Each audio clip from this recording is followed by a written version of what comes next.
वो record room में है। अच्छा, बुलाइए उन्हें और चलिए जरा चाय पी कर आते हैं। चाय? जी आइए आइए।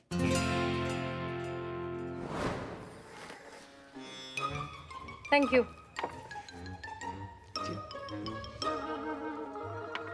पुष्पा जी कितना टाइम बचा है? तकरीबन 40 घंटे। अब हमें जो कुछ भी करना है इन्हीं 40 घंटों में करना पड़ेगा मैडम सर। वैसे तो हम इस बात का जवाब जानते हैं, फिर भी आप सबसे एक बार पूछना चाहते हैं, क्या आप लोग हैं हमारे साथ? Yes madam sir. ग्रेट, तो ठीक है फिर हम जैसा कहते हैं वैसा कीजिए। करिश्मा सिंह, आपका काम होगा शहर में जितने भी मेडिकल स्टोर्स हैं वहां पर वो दवाई पहुंचनी चाहिए जो हमें डॉक्टर विकास ने बताई, ताकि हमारा टारगेट जब भी अपनी एंजाइटी के लिए दवाई लेने मेडिकल स्टोर पर जाए तो उसे हमारी दवाई मिलनी चाहिए। क्लियर? मैडम सर, मेरी नजरों में आपके लिए इज्जत और भी बढ़ गई है। क्यों? क्योंकि आप इतनी अच्छी हैं। कौन मैन को पहले दवा देकर उसकी बीमारी ठीक करेंगी, जब वो ठीक हो जाएगा उसके बाद उसे पकड़ेंगी। मेरा सवाल ये है कि हम डायरेक्ट उसे दवा देकर उसे ठीक क्यों नहीं कर देते हैं? उसके लिए ये प्लानिंग, मिशन, ये सब क्यों? व्हाई? उफ, ये मासूमियत। संतु जी, आप हर चीज में पॉजिटिविटी ढूंढ लेती है ना। चुप करो। और तुम जड़ बुद्धि, हम दवाई देकर उस ठग का इलाज नहीं कर रहे हैं बल्कि उसे पकड़ने की कोशिश कर रहे हैं। मैडम सर आप बताइए आपका प्लान क्या है? Thank you Pushpa ji. Karishma Singh, yes madam. आप अपने सारे नेटवर्क्स एक्टिवेट कीजिए एंड मेक श्योर कि अगले 40 घंटों तक सिर्फ और सिर्फ हमारी दवाई हर मेडिकल स्टोर पर मिलनी चाहिए। हम दवाई का नाम आपको मैसेज कर रहे हैं। मैडम सर उससे क्या होगा? आप करिए, तो भरोसा रखिए, हम आपको बाद में बताएंगे। जय। चीता, उस डॉक्टर का नाम क्या है जिन्हें वो नागमणि बेची गई थी? डॉक्टर परवीन कुमार। बुलाइए उन्हें। जी मैडम सर। अरे वो होती है ना इच्छाधारी नागिन, कभी भी कोई भी रूप ले लेती है। ऐसे ऐसे ही जीभ निकालती है, लहराती है। समझी नहीं कुछ। एक सेकंड पुष्पा जी, हम समझाते हैं। अरे लहराती है। हाँ हाँ हाँ हाँ हाँ, हाँ, ऐसा कुछ सुना था मैंने। है ना।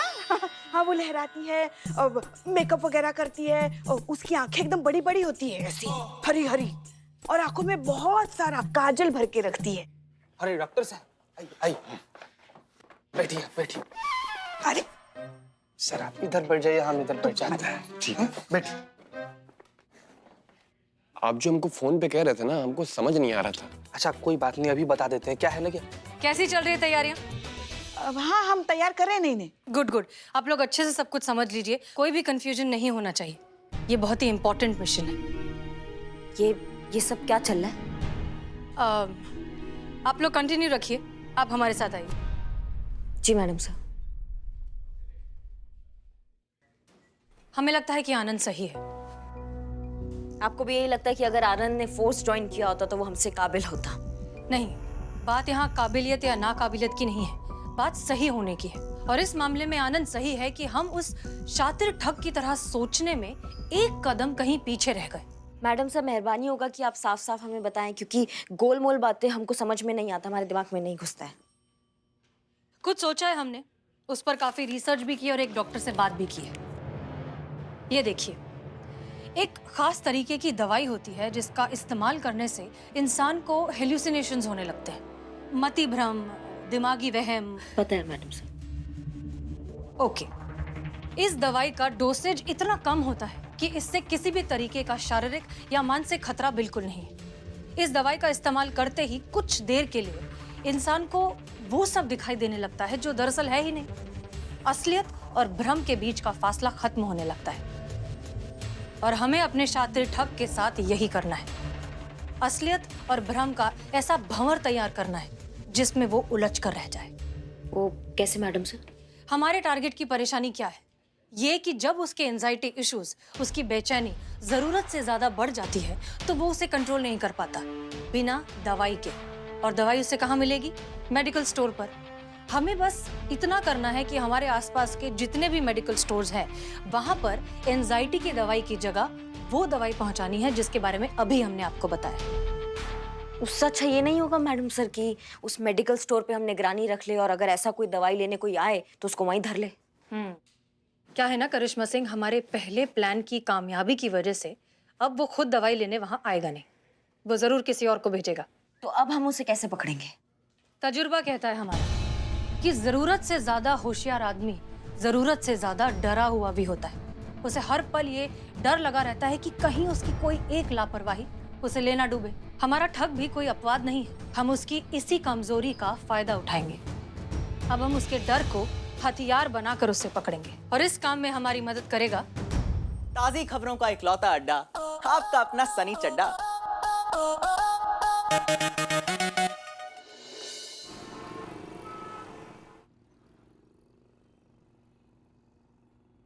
तो आइए आज हम सब स्वागत करते हैं अपने लाइव सेशन में डॉक्टर प्रवीण का, जो अपने साथ हुई बड़ी दिलचस्प घटना के बारे में हम सबको बताएंगे। जी प्रवीण जी बताइए। हाँ, हम पुलिस कंप्लेन वापस ले रहे हैं क्योंकि पहले हमें लगता था कि हमारे साथ ठगी हुई है और उसके बाद हमें इस नागमणि के नाम पे बेवकूफ बनाया गया है। हम ही तो बनाए थे। तो डॉक्टर ऐसा अचानक क्या हो गया कि आपने अपना माइंडसेट चेंज कर लिया और अपनी पुलिस कंप्लेन वापस ले ली? क्योंकि पहले मुझे लगा था कि मुझे धोखा दिया गया है, लेकिन कल रात कुछ ऐसा हुआ कि सब कुछ बदल गया। मैडम सर जितना कुछ बोल रहे हैं ना सब हम सिखाए हैं, अपने पर्सनली बैठा के A to Z सब सिखाए हैं। ऐसा क्या हुआ कल रात को? कल इस मणि से सफेद रंग की रोशनी निकली और हिम्मत करके जब हम आगे गए तो देखा। क्या देखा? नागिन, खूबसूरत नागिन निकली इस नागमणि से। पहले तो हमें अपनी आंखों पे भरोसा नहीं हुआ। हमको ऐसा लगा कि हम अपने दोनों आंखों से सपना देख रहे हैं, लेकिन वो सच में थी हमारे सामने साक्षात। संतोष जी, ये प्लान सक्सेस होगा ना? मेरा बिलियन हाउस बच जाएगा ना? चिंता मत कीजिए बिल्लू जी, आप तो फुटपाथ पे भी रह सकते हैं ना। लेकिन एक शर्त थी उसकी, जिसके पास वो नागमणि होगी वो उसे डस लेगी और मार देगी। यही नागलोक का सिद्धांत है। जिस किसी के पास वो नागमणि होती है, नागिन के आंखों में उसकी तस्वीर आ जाती है और जब तक नागिन डस कर उसकी जान न ले ले तब तक उसका बदला पूरा नहीं होता। हट! बकवास कर रहा है, चांस ही नहीं है, हो ही नहीं सकता ऐसा। तो ये सब सुन के आपको डर नहीं लगा डॉक्टर? डर लगा ना, बिल्कुल लगा, लेकिन हम भी बहुत समझदार आदमी हैं। हमने इंटरनेट की सहायता ली और पूछा नागिन के प्रकोप से कैसे बचे। तो हमको पता चला कि जब तक नागमणि हमारे साथ है, नागिन भी कुछ नहीं कर सकती हमारा। लेकिन जैसे ही वो नागमणि हमारे पास से जाएगी, वो नागिन हमको ढूंढ के मार देगी। ये वाला लाइन भी हमें सिखाए थे मैडम। आप जानते हैं ना कि आप क्या कह रहे हैं? This is 2020। आजकल तो लोग इन बातों पे मजाक बनाना भी आउटडेटेड समझते हैं और हमारी जनता काफी स्मार्ट है, पढ़ी लिखी है। आई डोंट थिंक कि वो इन सब बातों को एक्सेप्ट करेगी या डाइजेस्ट कर पाएगी। नागिन, नागमणि, बदला, आई मीन कौन विश्वास करेगा इन सब बातों का? देखिए, हम भी एक डॉक्टर हैं और अंधविश्वास को कभी बढ़ावा नहीं देंगे। अब आपको मानना है मानिए, नहीं मानना है मत मानिए। पर डॉक्टर, आपको इस पॉइंट को प्रूव करने के लिए कुछ सबूत है भी या नहीं? सबूत है ना, आज रात वो हमसे मिलने आ रही है। किसने तुम्हारी बीन बजा दी जो तुमसे मिलने आ रही है? तो हम तो कहते हैं कि आप अपने रिपोर्टर दोस्तों को भी बोल दीजिए, तो वो आ जाएंगे और सारा सच का सच और झूठ का झूठ सामने आ जाएगा। तो हमारी जनता को आपके सबूत का बेसब्री से इंतजार रहेगा। मैडम सर, आपको लगता है ये ठगी इस तरीके के झांसे में आ जाएगा? आप ही तो कह रहे थे वो बहुत चालाक है, वो बहुत शातिर है, तो उसको ये चालाकी समझ में नहीं आएगा? वो झांसे में जरूर आएगा, क्योंकि हम उसके साथ वही कर रहे हैं जो वो लोगों के साथ करता आया है, नामुमकिन को मुमकिन बनाने का कर्तव्य। याद है क्या कहा था हमने? जितना ज्यादा होशियार उतना ज्यादा डरपोक। उसका डर उसे यहाँ खींच कर लेके आएगा, और अगर वो नहीं भी डरे तब भी क्यूरियोसिटी उसे यहाँ लेकर आएगी। पक्का? पक्का।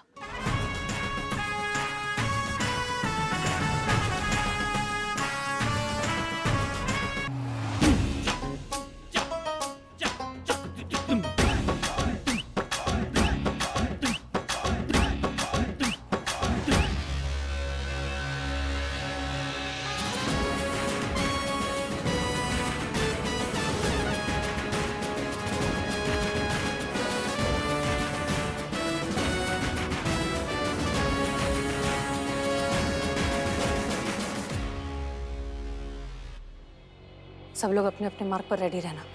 वो यहाँ पर किसी भी गेटअप में आ सकता है। Yes madam sir. I miss Pushpa ji. हम तो चले जाते ना, तुम भी साथ में, उनका बीमार सासू माँ का सेवा करने। पुष्पा जी की सासू माँ कितनी खुशनसीब है ना, कि उन्हें ऐसी बहू मिली है कि तबीयत खराब हुई तो तुरंत एक फोन कॉल पे पहुंच के सेवा करने। तुमको क्या लगता है संतू कि हम अपना सासू माँ का देखभाल नहीं करते हैं? पास कीजिए आप लोग। ये सास बहू का ड्रामा बाद में करना, अभी काम पर ध्यान दीजिए सब लोग। जी मैडम सर। आइए डॉक्टर, बताइए।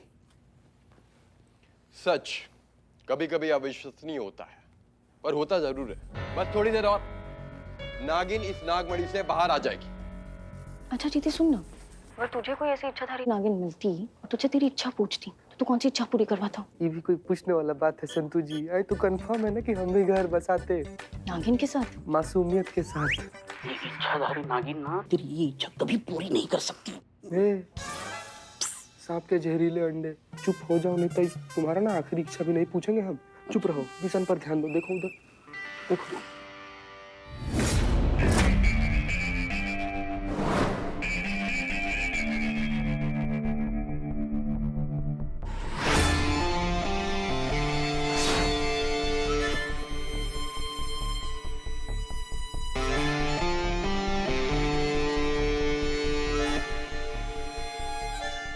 अच्छा है, अच्छा है।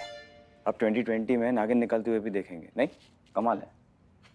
आपके कमाल पे कमाल का शेर याद आ गया। वाह वाह। किसी ने खूब ही कहा है, तेरा कमाल तू ही जाने, हम तो तेरी हर शय को बेमिसाल मानते हैं। वाह।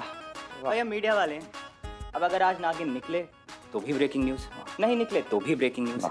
अब दोनों केसेस में जीत तो हमारी ही है ना। जी जी। और जहाँ तक मुझे लगता है आज नागिन निकलेगी, और अगर निकली तो जो ये नागमणि बेच रहा है ना, वो तो गया डायरेक्ट ऊपर। चलो तो ये सर्कस भी देख लेते हैं।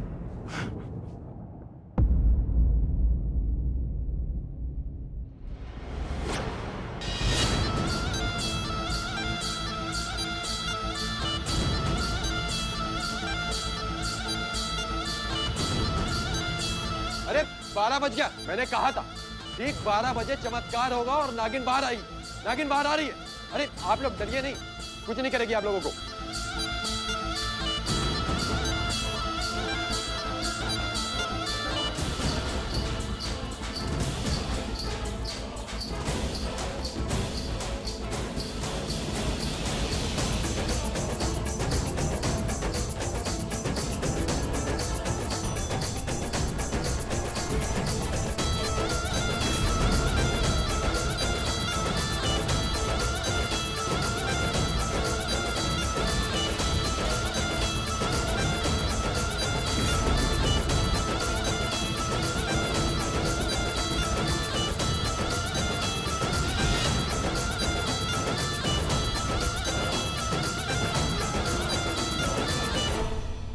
अरे ये देखिए, ये है इस नागमणि की नागिन।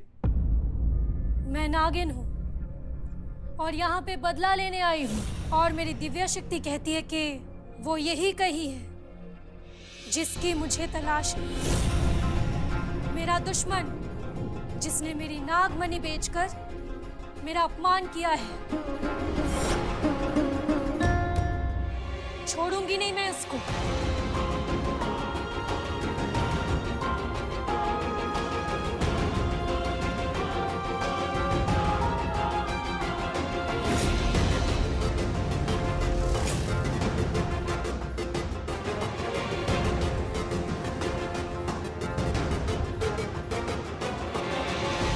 सब लोग ध्यान से सुनिए। अगर हमारा ठग यहाँ पर आया है तो ये सब देखकर उसकी बेचैनी जरूर पड़ जाएगी। फिर उसे दवाई लेनी होगी जिसका असर ठीक 2 मिनट बाद होगा। सब लोग प्लीज अलर्ट रहिए, वो कभी भी हमारे सामने आ सकता है।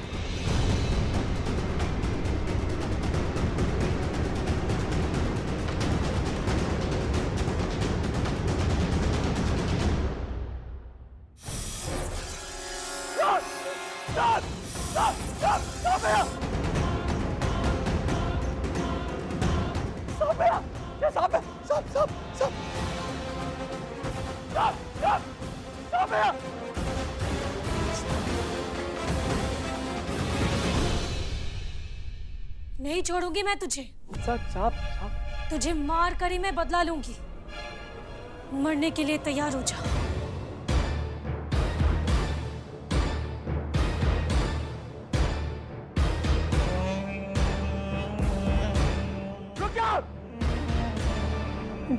नहीं।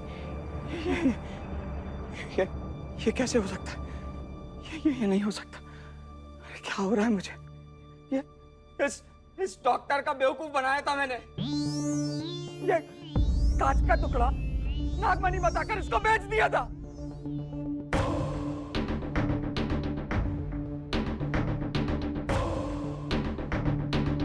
ये नहीं हो सकता, झूठ है ये, झूठ।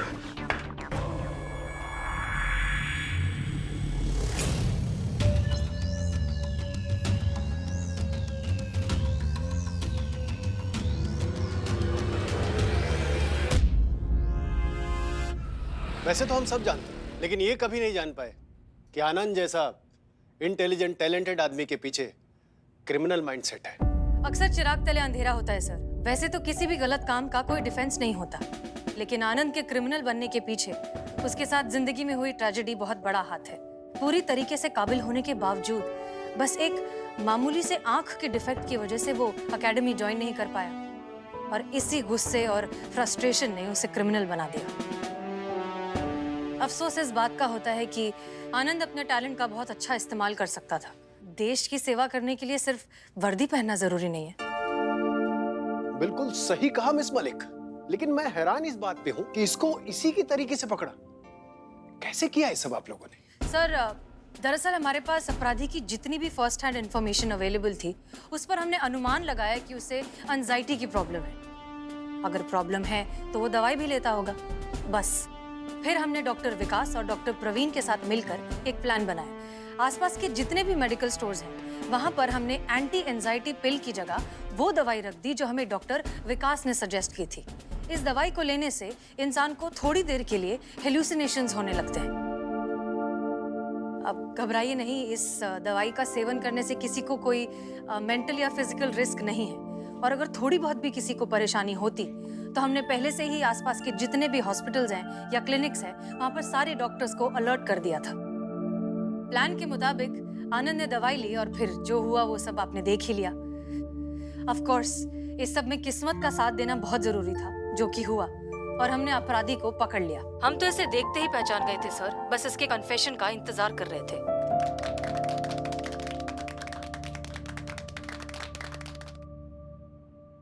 मैडम सर, इतना कुछ हो गया, हमारी जनता चाहती है कि वो आपके थ्रू इस केस के बारे में कुछ जाने। कुछ कहना चाहेंगी आप? बस यही कि इस तरह के केसेस में जितनी गलती आनंद जैसे क्रिमिनल्स की है, उतनी ही गलती हमारी भी है। सब कुछ बहुत जल्दी से पा लेने का लालच या लॉटरी जीत जाने का लालच, ये लालच हमें कमजोर बनाता है। और आनंद जैसे क्रिमिनल्स तो बैठे ही हैं इस बात का फायदा उठाने के लिए।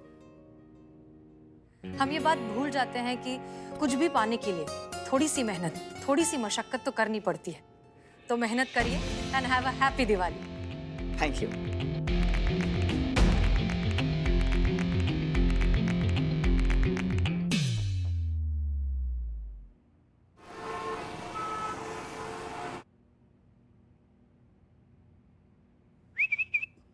चीते, जोक सुना ना, जोक। क्या है, तुम्हारे बारात में आए कि जोक सुना है? ए, बारात में फालतू जोक नहीं चाहिए, उसके लिए तो ऐसा महंगा वाला आर्टिस्ट मंगाऊंगा मैं। चीते, मैं सुनाऊं जोक? बिल्कुल भी नहीं बाबू, चुप रहो तुम वहीं पे। अच्छा, मैं सुनाता हूँ जोक। चीते, रजिस्टर हुआ अब? संतोष जी, रजिस्टर होता रहेगा, पहले ये जोक सुनो, जोक ऑफ द डे सुनो। सुनो तो एक बार क्या होता है, जेलर कैदी को कहता है कि कल सुबह तुम्हें 9 बजे फांसी दी जाएगी। तो कैदी कहता है ये हो ही नहीं सकता। पूछो क्यों? क्यों?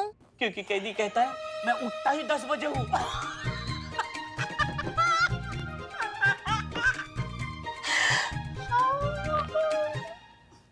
समझ में नहीं आया जो? संतु जी, राइफल जो साफ करके रखे थे ना, थोड़ा लेकर आइए ना, चला कर देख लेते हैं चल रहा है कि नहीं। क्या हुआ क्या?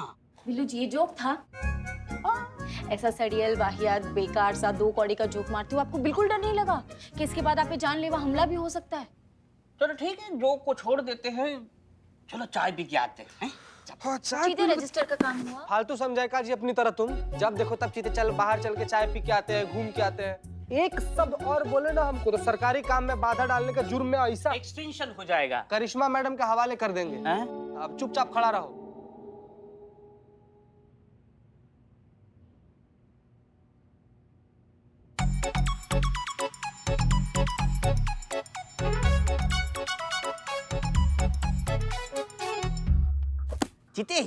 चीते, सुनना, जीते सुन ना ये तो ऐसा कर सकता है।